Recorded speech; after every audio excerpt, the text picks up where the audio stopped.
जय श्री राम। तो मित्रों, इससे पहले वाले यानी कि तीसरे भाग में विप्र और संतों की महिमा गाई जा रही थी, उनकी स्तुति की जा रही थी। प्रसंग लंबा था और 20 मिनट में वह कवर नहीं हो पाया, इसलिए अभी इस एपिसोड में भी यानी कि चौथे एपिसोड में भी संतों की महिमा ही आगे जारी रहेगी। आइए आत्मसात करते हैं। संत समागम धर्म अपारा, ना दिखे कोई व्यभिचारा। गोता लाए पतित फल पावे, बगुला तुरत हंस हो जावे। सुधरे दुष्ट सुसंगति पाई, काठ के साथ कील तर जाई। पड़े कुसंगति सज्जन जाए, मणि समान प्रकाश उपजाए। धारण करता नागमणि को, तजे नहीं फिर भी निज गुण को। यहाँ व्यावहारिक ज्ञान की बात करी गई है कि यदि सज्जन व्यक्ति किसी के कुसंग में फंस भी जाए थोड़े समय के लिए, फिर भी वह अपनी सज्जनता को नहीं छोड़ता है। जिस प्रकार से कोई नाग, जहरीला नाग जो है मणि को तो धारण करता है, लेकिन मणि अपनी चमक को नहीं खोती है कुसंगति पाने के बावजूद भी। इसी प्रकार संत और जो है सज्जन पुरुष जो हैं अपनी जो उनकी सज्जनता है उसका त्याग नहीं करते। संत असंत दोनों को ध्याऊं, अपना काम बनाना चाहूं। बात विप्र की सुन मेरे मन मेरे, संकट कट जाएंगे तेरे।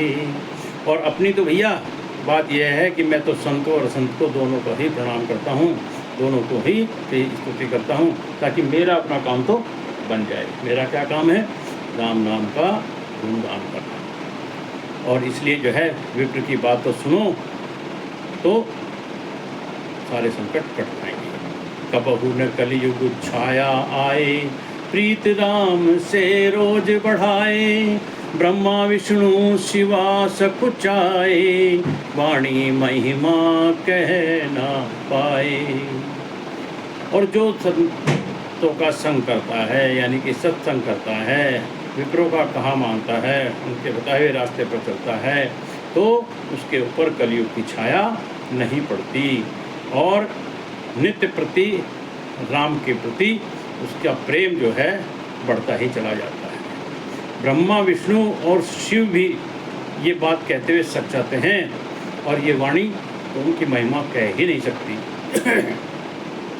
क्योंकि जो अपार है महिमा, उसको शब्दों में कोई कैसे बांध सकता है। फिर भी कोशिश करते हैं हम लोग जो है, मैं कैसे संतन गुण गाऊं, पामर नीर भक्त बन पाऊं। तब जहाँ ब्रह्मा विष्णु और शिव भी सकुचाते हों, तो वहाँ मैं कैसे वैसा संतों की महिमा गा सकता हूँ। सारी महिमा उनकी गाने में मैं असमर्थ हूँ। मैं तो पामर हूँ, मैं तो ये नीर मेरा टाइटल है, पामर नीर भक्त बन पाऊँ। मैं कैसे भक्त बन पाऊँगा?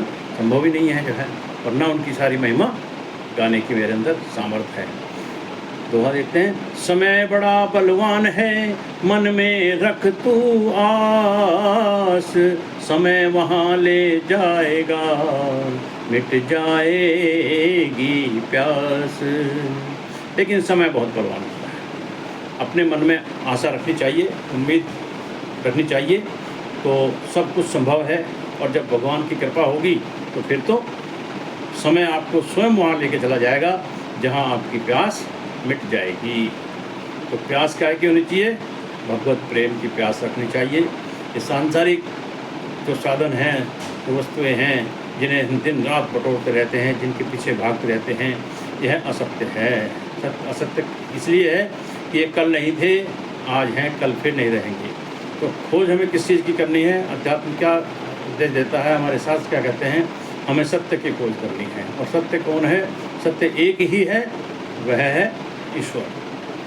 तो हमारी प्यास मिट जाएगी, समय हमें वहाँ ले जाएगा जब हम अपने मन में आशा रखेंगे। समय बड़ा बलवान है, मन में रख तू आस, समय वहाँ ले जाएगा, मिट जाएगी प्यास। आगे बढ़ते हैं कि बात विप्र की सुन मन मेरे, संकट कट जाएंगे तेरे, कबहु न कलियुग छाया आए, प्रीत राम से रोज बढ़ाए। ये मैंने इसलिए दोहराया है कि राम से नित्य प्रति आपकी प्रीत बढ़ती रहेगी यदि आप संतों की सेवा करेंगे, सत्संग करेंगे और विप्रों का पूजन करेंगे, विप्रों को पूजेंगे, उनको सम्मान देंगे। यहाँ अब जो मुख्य विषय है हमारा प्रभु श्री राम, तो एक छोटी सी विनती की है भगवान राम से जो है आज इस प्रसंग में, उसको भी लेते हैं। और ये एक प्यारा सा इसे गीत मान लो या एक छोटी सी रचना है, क्योंकि मुझे साहित्यिक ज्ञान बहुत ज़्यादा नहीं है और मैंने पहले भी निवेदन किया है कि मुझे छंदों का, रस का, अलंकारों का, इनका बहुत ज़्यादा ज्ञान नहीं है, व्याकरण का ज्ञान नहीं है। मैं तो सरल भाषा में, बोलचाल की भाषा में जो है अपनी बात रखता हूँ और आशा है आप लोग मेरी गलतियों को क्षमा करते हुए जो कुछ मेरे पास था वो मैंने पेश किया, प्रस्तुत किया है। यदि ये आपके जीवन में तनिक भी 1% भी कोई बदलाव ला सके, भगवत प्रेम जागृत कर सके, तो मेरा प्रयास सफल मानूंगा। आइए भगवान प्रभु राम से विनती करते हैं। क्या है विनती? प्रभु जी मुझे अपनी भक्ति देना, प्रभु जी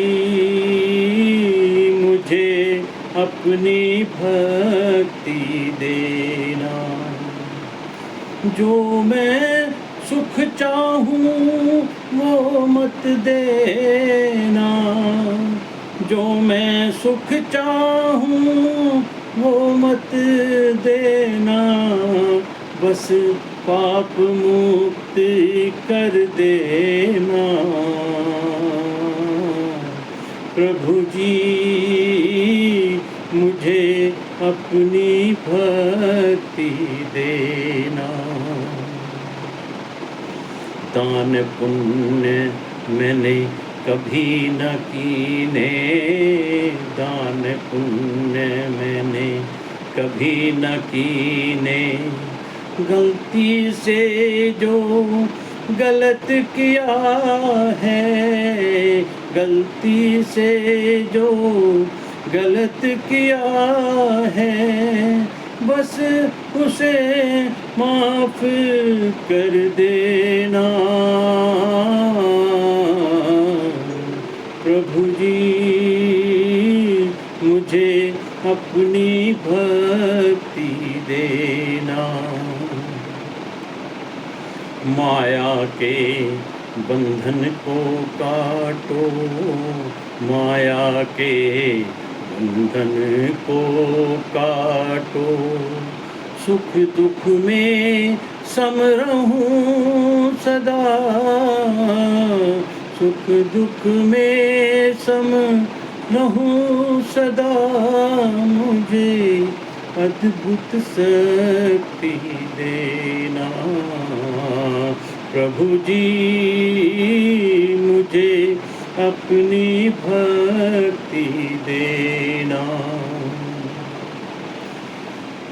मर्यादा के गुण सिखलाओ, मर्यादा के गुण सिखलाओ, परहित पर सेवा में मन लागे, परहित पर सेवा में मन लागे, ऐसे सद्बुद्धि देना,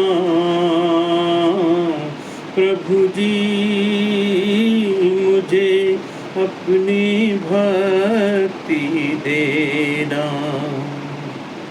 क्योंकि जीव फंसा है मकड़ जाल में जीव फंसा है, मकड़ जाल में काट सकूं जो इस बंधन को, काट सकूं जो इस बंधन को, ऐसी उत्तम मति देना प्रभु जी मुझे, अपनी भक्ति देना।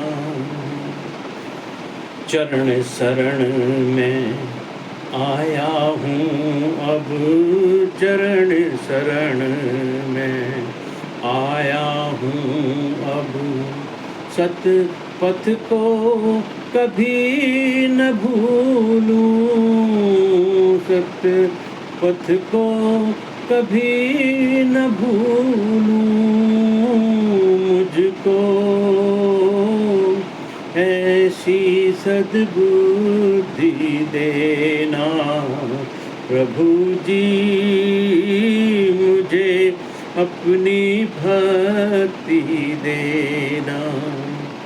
जो मैं सुख चाहूं वो मत देना, जो मैं सुख चाहूं वो मत देना, नीर को चरण शरण में लेना, बस पाप मुक्त कर देना प्रभु जी मुझे, अपनी भक्ति देना। बोलो सियावर रामचंद्र की जय, पवन सुत हनुमान की जय। तो मित्रों, इस एपिसोड को भी समय के अंदर यही रखते हैं, क्योंकि अगला कोई भी प्रसंग लेंगे तो उसमें वो भी अधूरा रह जाएगा, और छोटे छोटे एपिसोड बना करके मैं आपकी सेवा में प्रस्तुत करता रहूँगा। यदि भगवत कृपा पर बनती है, आपके पुण्य जागृत होते हैं, तो आप इन्हें अवश्य सुनने के लिए अपना कीमती समय निकालेंगे। कौन सा कीमती समय? जो समय आप भौतिक वस्तुओं की प्राप्ति के लिए दिन रात लगे रहते हैं। मैं भी इसी प्रकार लगा रहता था, और अब जब भगवान की कृपा हुई, उनकी अनुकंपा हुई और मुझे प्रेरित किया गया इस कार्य के लिए, तो मैं आपकी सेवा में थोड़ा प्रयास कर रहा हूँ। वही होगा जो भगवत इच्छा होगी, हो ही वही जो राम रच राखा, काको तरक बढ़ावे साका। इसलिए अपना कर्म, निष्काम कर्म करते चलो, जो फल होगा वो भगवान के हाथ में है, वही देंगे मुझे भी और आपको भी।